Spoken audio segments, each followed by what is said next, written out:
Hi viewers, నమస్తే. ఎలా ఉన్నారు అందరూ? నేనైతే బాగున్నానండి. ఈరోజు మీకు ఒక మంచి వంటకం చూపిస్తాను, చికెన్ పులావ్. సో అది ఎలా చేయాలో మీకు అంత వివరంగా డిస్క్రైబ్ చేసి చెప్తాను. దానికి కావాల్సిన వస్తువులు ఏంటో చూద్దాం రండి. సో దానికి కావాల్సిన ఇంగ్రీడియంట్స్ అండి.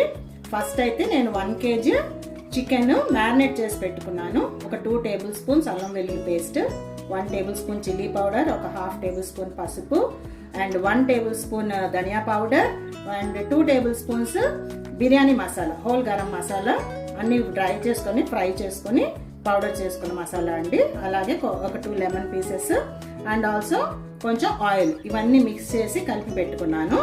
అలాగే రైస్ వేసేటప్పుడు కావాల్సిన ఇంగ్రీడియంట్స్ ఒక 3 మీడియం సైజు ఆనియన్స్, ఒక 3 టొమాటోస్, అలాగే రైస్కి కావాల్సిన ఉప్పు, పుదీనా, కొత్తిమీర, పచ్చిమిర్చి, ఫ్రెష్గా నూరి పెట్టుకున్న 2 టేబుల్ స్పూన్స్ అల్లం వెల్లుల్లి పేస్ట్, కుకింగ్ ఆయిల్.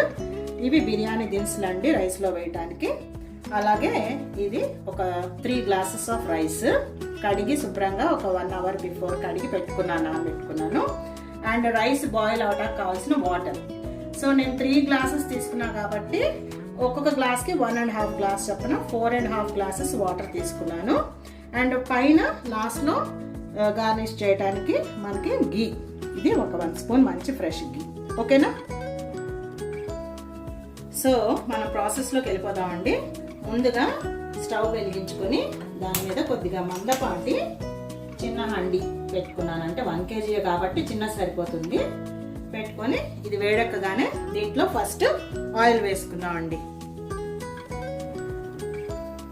సో గిన్నె అయితే వేడెక్కిపోయిందండి. ఇప్పుడు మనం ఆయిల్ వేసుకున్నాం. దీంట్లో ఆయిల్ వేసుకొని అది వేడెక్కగానే మనం ఆనియన్ వేసేసుకున్నాం. ఫస్ట్ ఆనియన్ కన్నా ముందు ఫస్ట్ మనం బిర్యానీ దినుసులు తీసి పెట్టుకున్నాం కదండి, అవి వేసుకున్నాం. అవి వేసిన తర్వాత సో బిర్యానీ దినుసులు అయితే వేడెక్కిపోయినాయండి. ఇప్పుడు ఆనియన్ వేసేద్దాం. ఆనియన్ వేసేసి అది కూడా కొంచెం ఫ్రై అయిన తర్వాత నెక్స్ట్ దాంట్లో అల్లం వెల్లుల్లి పేస్ట్ వేసి ఫ్రై చేసుకోవాలి. ఓకే, ఆనియన్ అయితే ఫ్రై అవ్వాలండి. సో ఆనియన్ ఫ్రై అవ్వడానికి ఉంచేద్దాం. సో రైస్లో పోయటానికి వాటర్ కావాలండి, ఎసరు. అది ముందుగానే నేను బాయిల్ చేసి పెట్టుకుంటున్నాను. సో ముందుగానే ఆనియన్ వేసినప్పుడే నేను స్టవ్ కూడా వెలిగించుకొని ఈ హాట్ వాటర్ బాయిల్ చేసుకుంటున్నాను. ఇది వేడెక్కగానే కట్టేసుకొని తర్వాత చికెన్ కర్రీ అంతా అయిపోయాక ఆ కర్రీలో ఈ హాట్ వాటర్ పోతాం. ఓకే, సో ఇప్పుడు ఆనియన్ అయితే బాగానే ఫ్రై అయిందండి. దీంట్లో మనం అల్లం వెల్లుల్లి పేస్ట్ వేసేద్దాం. పులావ్ రైస్కి కావాల్సిన అల్లం వెల్లుల్లి పేస్ట్ వేసేసి దాన్ని కూడా పచ్చివాసన పోయే వరకు ఫ్రై చేసుకుందాం. ఓకే, సో అల్లం వెల్లుల్లి పేస్ట్ ఫ్రై అయ్యాక దానిలో టొమాటో పీసెస్ వేసేసి కొద్దిగా పుదీనా, కొత్తిమీర వేసి చికెన్ వేసి కలిపి మూత పెట్టుకుందాం. ఓకే, సో ఇప్పుడు కొంచెం కొత్తిమీర, పుదీనా వేసి ఫ్రై చేద్దామండి. సో అది వేయటం వల్ల కొంచెం మంచి సువాసన వస్తుంది.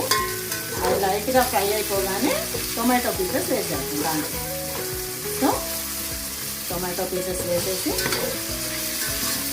బాగా కలియబెట్టేసి ఒక నిమిషం ఆ టొమాటో మెత్తబడే వరకు 1 నిమిషం మూత పెడతాం. సో ఇప్పుడు టొమాటో మెత్తబడిపోయిందండి. దీంట్లో మనం ఆల్రెడీ మ్యారినేట్ చేసి పెట్టుకున్న చికెన్ వేసేసి బాగా కలుపుకున్నాము. సో చికెన్లో ఉన్న వాటర్ అంతా బయటకు వచ్చే వరకు, కొంచెం దీంట్లో ఉన్న వాటర్ అంతా బయటకు వచ్చే వరకు మనం బాగా తిప్పుకొని ఒకసారి మూత పెట్టుకుందాం. ఓకే,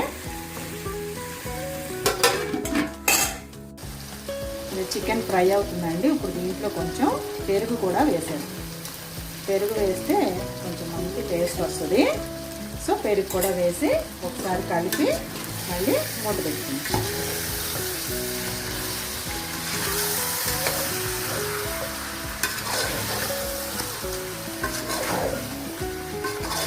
సో 5 మినిట్స్ ఇలా ఉంచేస్తే ఈ పెరుగు, మసాలాలు ఇవన్నీ కూడా చికెన్ ముక్కకి బాగా పడతాయండి. సో మంచి టేస్ట్ వస్తుంది అప్పుడు. సో ఇప్పుడు మనం మూత తీసి ఒకసారి చూసుకుందామండి చికెన్ ఎంతవరకు బాయిల్ అయిందో. సో ఇలా వచ్చిందండి, చక్కగా పెరుగు, దాంట్లో ఉన్న వాటర్ అంతా కూడా ఇలా వచ్చేసింది. మరీ అడుగంటి పోయే వరకు ఉంచక్కలేదు, ఇలా ఉంటే పర్వాలేదు. ఎందుకంటే ఆల్రెడీ నేను హాట్ వాటర్ బాయిల్ చేసి పెట్టుకున్నా రైస్లో వేయడానికి. సో ఆ వాటర్ ఇప్పుడు పోసేస్తానండి దీంట్లో ఎసరు.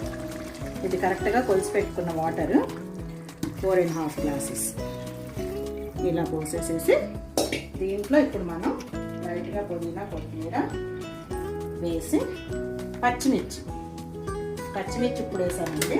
అలాగే రైస్కి సరిపడా సాల్ట్, ఒకసారి ఉప్పు చూసుకుందామండి. సో ఆల్రెడీ నేను దీంట్లో హాట్ వాటర్ వేసా కదండి, చాలా తొందరగా ఎసరు మరుగొచ్చేసింది. సో ఇప్పుడు దీంట్లో మనం కడిగి పెట్టుకొని నానబెట్టుకున్న బాస్మతి రైస్ చక్కగా ఇలా వేసుకోవాలి.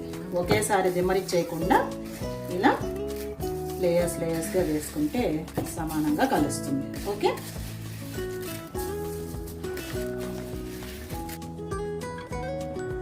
సో మనం రైస్ వేసిన తర్వాత ఇలా బాయిల్ వచ్చినప్పుడు దీని మీద మూత పెట్టేసుకొని ఫస్ట్ ఒక 10 మినిట్స్ కొంచెం, నాది ఇది పెద్ద బర్నర్ స్టవ్ అండి, నాది 4 బర్నర్ స్టవ్స్లో ఇది పెద్ద బర్నర్, ఎక్కువ క్వాంటిటీ కాబట్టి ఈరోజు ఇది యూజ్ చేస్తున్నాను.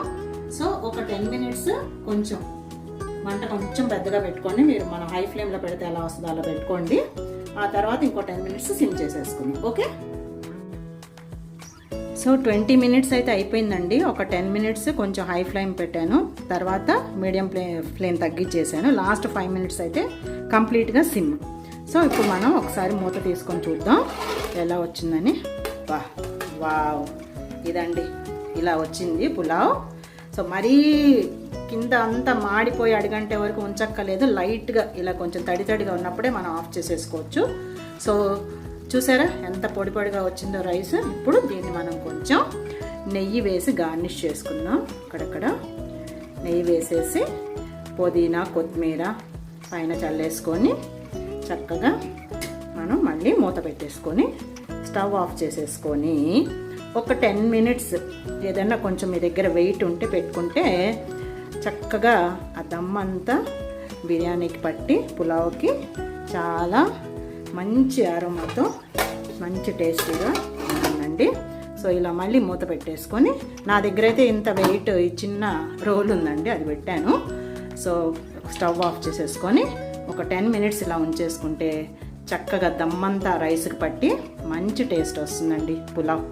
సో ఈ సండే ఘాటుగా చక్కగా ఇలా చికెన్ పలావ్ చేసుకొని తినండి. సో ఫ్రెండ్స్, ఫైనల్గా చికెన్ పులావ్ అయితే ఇలా సర్వ్ చేసుకున్నామండి వేడిగా. చక్కగా చూడండి ఎంత బాగుందో, చూస్తానికి నోరూరిపోతుంది. అలాగే with gravy curry, chicken gravy curry. And ఈ మసాలాలన్నీ మనకి వేడి చేయకుండా ఉండటం కోసం రైతా ప్రిపేర్ చేసామండి. ఫ్రెష్ పెరుగుతోటి ఆనియన్ కలిపి కొంచెం సాల్ట్ వేసి, అలాగే కొంచెం ఒక్క పచ్చిమిర్చి, కొంచెం కొత్తిమీర, పుదీనా గార్నిష్. ఓకే, చూడండి ఎంత ఫ్రెష్గా ఉందో ఫుడ్. మనం ఏ రెస్టారెంట్కి వెళ్ళినా ఇంత ఫ్రెష్గా ఎవరు పెడతారండి? సో మన ఆరోగ్యం మన చేతుల్లోనే ఉంది. వీలున్నంత వరకు అందరూ ఇంట్లోనే తయారు చేసుకొని తింటాం అలవాటు చేసుకోండి. ఓకే.